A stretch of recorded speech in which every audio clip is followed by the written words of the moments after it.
शुरू से स्टार्ट करूंगा। Okay, so first after the first world war, first world war कब से कब हुआ था? मैं क्या बताया था? कौन बताएगा? यहाँ पे जो क्लास ऑनलाइन क्लास में भी जो है, अनन्या बताओ, फर्स्ट वर्ल्ड वॉर कब से कब हुआ था? फर्स्ट वर्ल्ड वॉर, पृथुड़ या तिवारी, प्रतिज्ञा। First World War started in 1914 and it ended in 1918. And after 1918, after the end of the First World War, the both of the superpowers, superpowers, they became a peace settlement, in a peace settlement, and that peace settlement is known as the Treaty of Versailles. Treaty of Versailles, Versailles एक palace है, Versailles palace, France के Versailles palace में एक दोनों जो पक्ष था, दोनों पक्ष के अंदर इस ट्रीटी साइन हुआ था। और इस ट्रीटी साइन में हम लोग, जैसे पिछले क्लास में हम लोग जाने हैं, जो इस ट्रीटी में बेसिकली जर्मनी, जापान, ये सब कंट्री को वॉर विक्टिम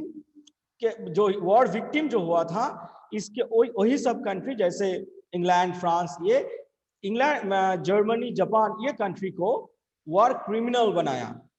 वॉर, और जर्मनी को, स्पेशली जर्मनी को वॉर क्रिमिनल बनाया गया था, क्योंकि Germany in between 1900 before the first world war, in the first world war, German people, the Nazi party, they killed lots of people, the Jews, the Polish, and the and blah blah blah. So just because of that, and the for the war, the Germany को war crime criminal बनाया गया था, और उनसे compensation, the England, France, this part, they demanded a huge portion of compensation from the Germany,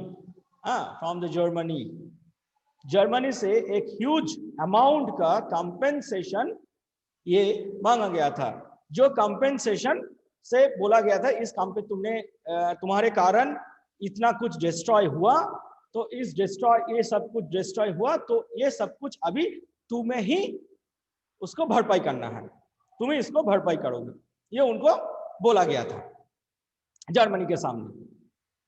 और Germany के पास भी इसके बिना और भी कोई चारा नहीं था, और Germany they actually accepted, there was no any other option for the Germany, कि जर्मनी के पास और कोई अदर ऑप्शन नहीं था, जर्मनी इसको ना कर दे। और क्या हुआ था? जर्मनी से सिर्फ कॉम्पेंसेशन नहीं लगाया गया था, कॉम्पेंसेशन के साथ साथ जर्मनी के ऊपर एक लंबा बोझ लगाया गया था। किसके बोझ? जर्मनी के ऊपर एक अमाउंट, कंपेंसेशन अमाउंट।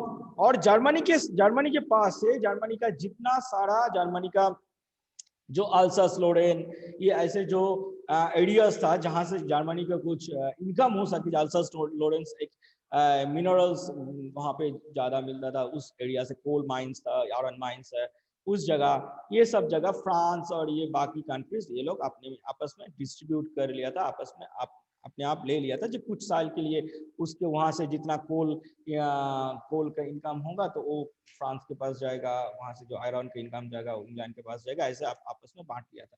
तो देखो, एक है उसका इनकम का रास्ता बंद कर दिया, फिर उसके ऊपर एक कॉम्पेंसेशन का बोझ लगा दिया।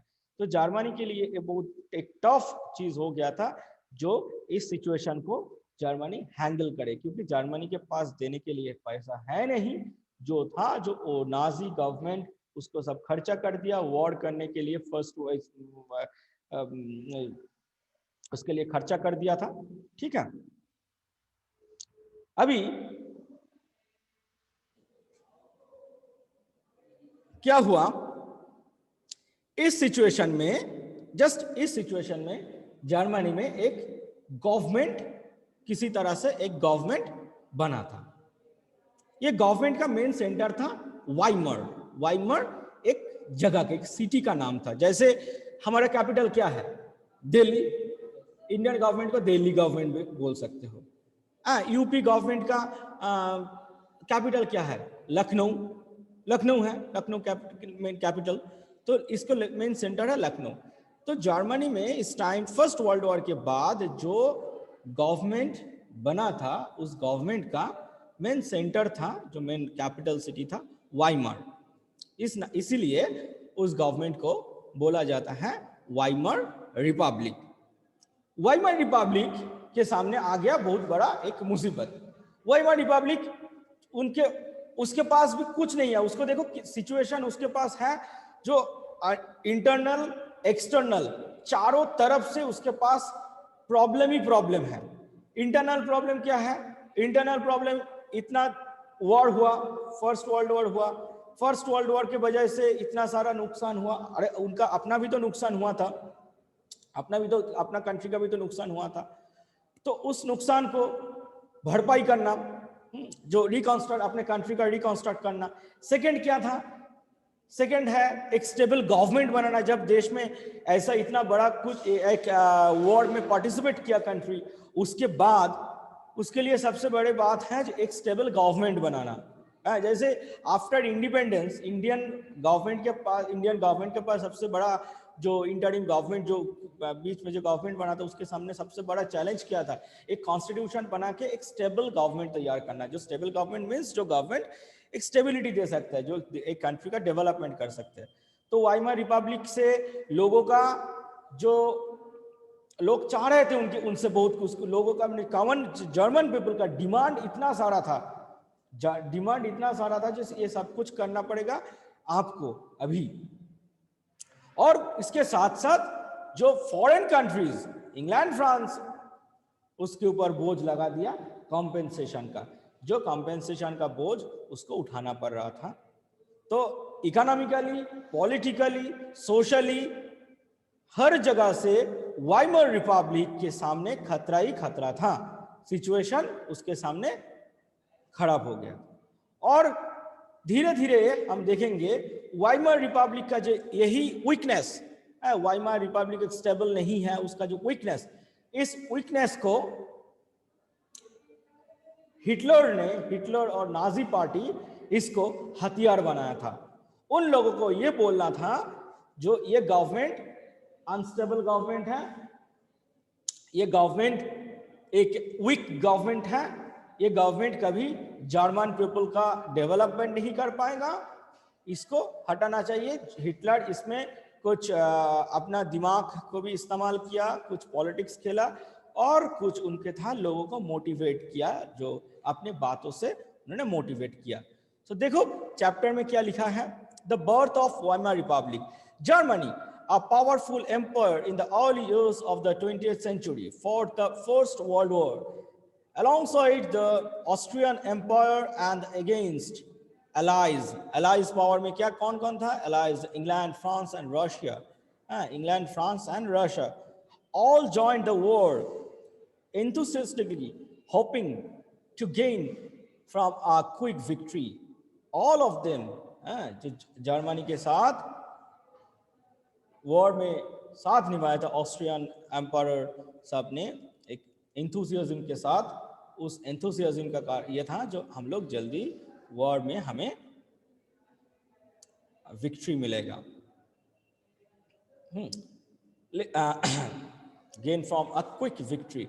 Little did they realized that the war could stretch on. Eventually, during the era of all its resources, Germany made initial gains by occupying France and Belgium. However, the Allies, strengthened by the US entry in 1917, on defeating Germany and the Central Powers in November 1918. शुरुआत में Germany अच्छा batting कर रहा था, उधर से bowling एकदम पूरा जो बॉलिंग हो रहा था उसमें एकदम लंबा लंबा छक्का चला रहा था। जो जर्मनी पहले फ्रांस को अटैक किया, फ्रांस का काफ़ी जगह उसने ऑक्यूपाई कर लिया, बेल्जियम को ऑक्यूपाई कर लिया था। बट धीरे धीरे एलाइज पावर, मतलब इंग्लैंड, फ्रांस, रशिया, इन्होंने, इस पावर ने भी अपने आप को मजबूत बनाया। कैसे मजबूत बनाया कि 1917 में after the entry of the United states of America in this first world war, how that the entry of the United States of America affected the First World War politics, the politics between First World War, then the war strategy. America, they supplied lots of weapons and equipments, and the resources for the wars. Resources means in all side, human resources, material resources, everything. Like human resources मतलब army देकर भी help किया था, और जो food grains, कपड़े, ये supply जो चाहिए था ये भी दिया था, वेपन्स भी दिया था, इक्विपमेंट्स, मॉडर्न टैंक्स, जो अमेरिका के पास था, क्योंकि अमेरिका के पास था, अमेरिका उसको सप्लाई दिया था, और अमेरिका इसमें एंट्री लिया था, अमेरिका अपने आप भी पार्टिसिपेट किया। और धीरे धीरे 1918 के अंदर जर्मनी को, पहले जर्मनी को डिस्ट्रॉय किया गया था, और धीरे धीरे बाकी सभी पावर्स को, जो ऑस्ट्रिया के, जापान, इन सबको भी, ऑस्ट्रिया, टर्की, ये सबको भी डिस्ट्रॉय कर दिया गया था। ठीक है, अच्छा, और first world war the and हो गया। ठीक, हाँ, the defeat of the Imperial Germany and the addiction of the emperor gave an opportunity to parliamentary parties to react German polity. A national assembly met in Weimar and established a democratic constitution with a federal structure. Disputes were now cleared to the German parliament or Reichstag on the basis of equal and universal votes cast by all adults, including women. Germany का defeat के बाद German जो political party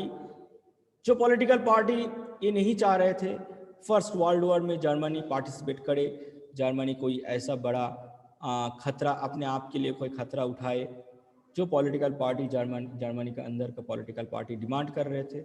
और Germany के अंदर तभी भी universal, जिसको हम लोग यूनिवर्सल एडल्ट फ्रेंचाइजीज कहते हैं, irrespective of caste, religion, gender, the equal rights for the vote, equal rights for vote for each and every adult person, ये जर्मनी में नहीं था। और जर्मन पॉलिटिकल पार्टीज जो opposition, special opposition political parties, उनका demand ये था।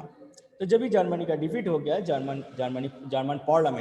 German parliament को राइक्सटैग कहा जाता है। राइक्सटैग जैसे इंडियन पार्लियामेंट को लोकसभा, राज्यसभा दोनों नाम से। तो लोकसभा के मतलब क्या है?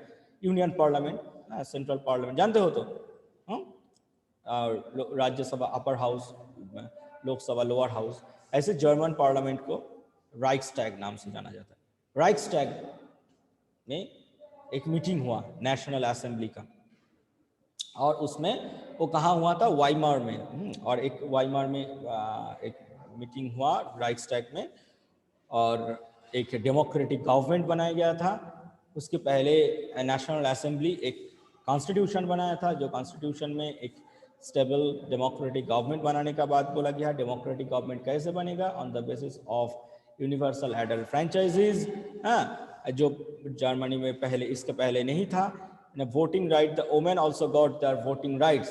The women also got their voting rights according to this constitution that made by the German National Assembly after the First World War.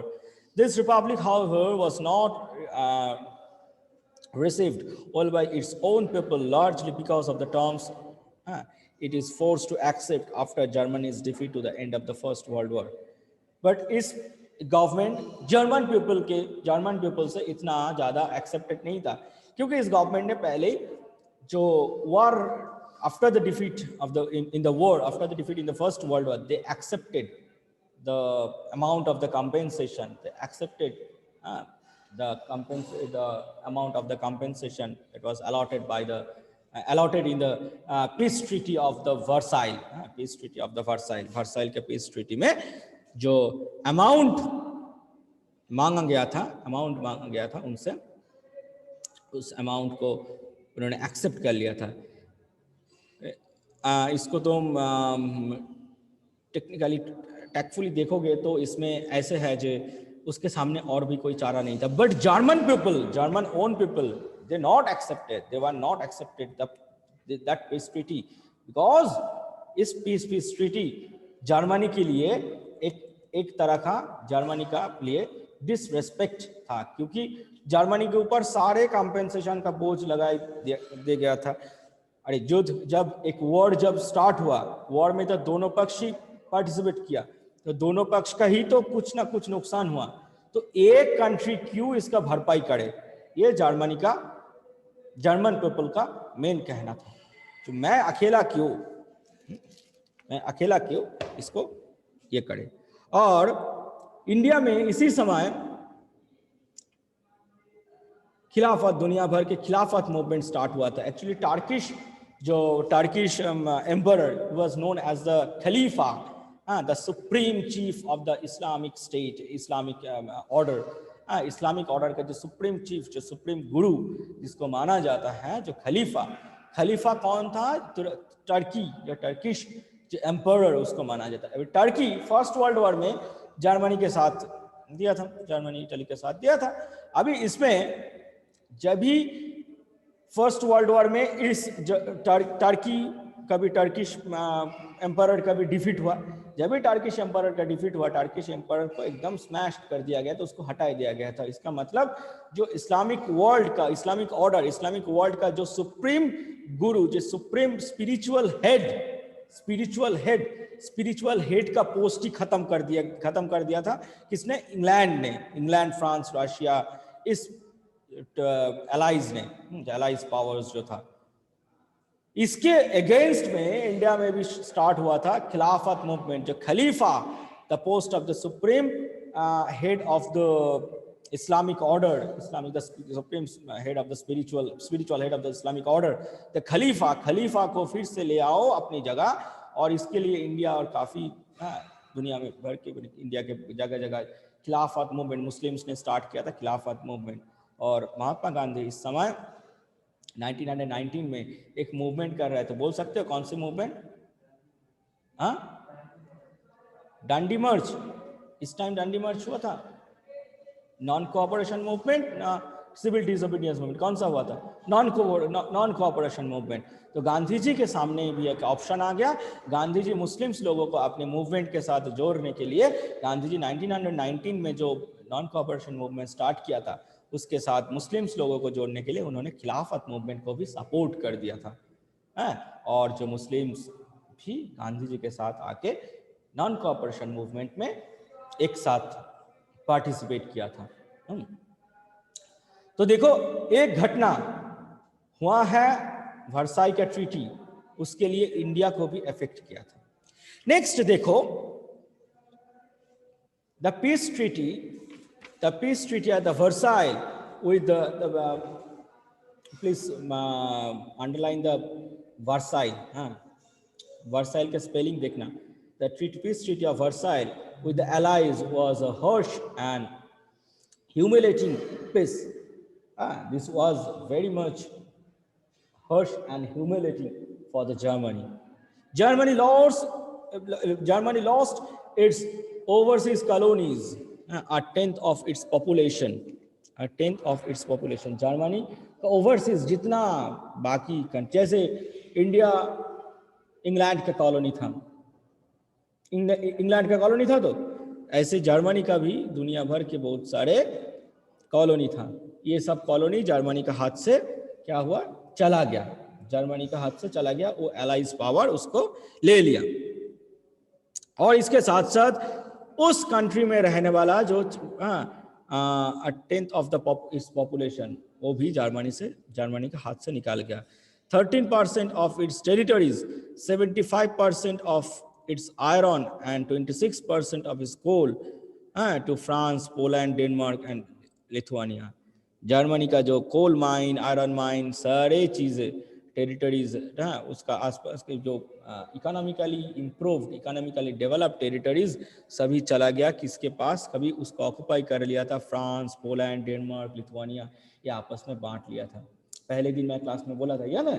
तो जर्मनी से ये सब चीज़ है ना, जो जर्मनी के पास जो इनकम करने का जो रास्ता था, वो सब कुछ बंद कर दिया गया था और उससे कंपेंसेशन मांगा जा रहा था।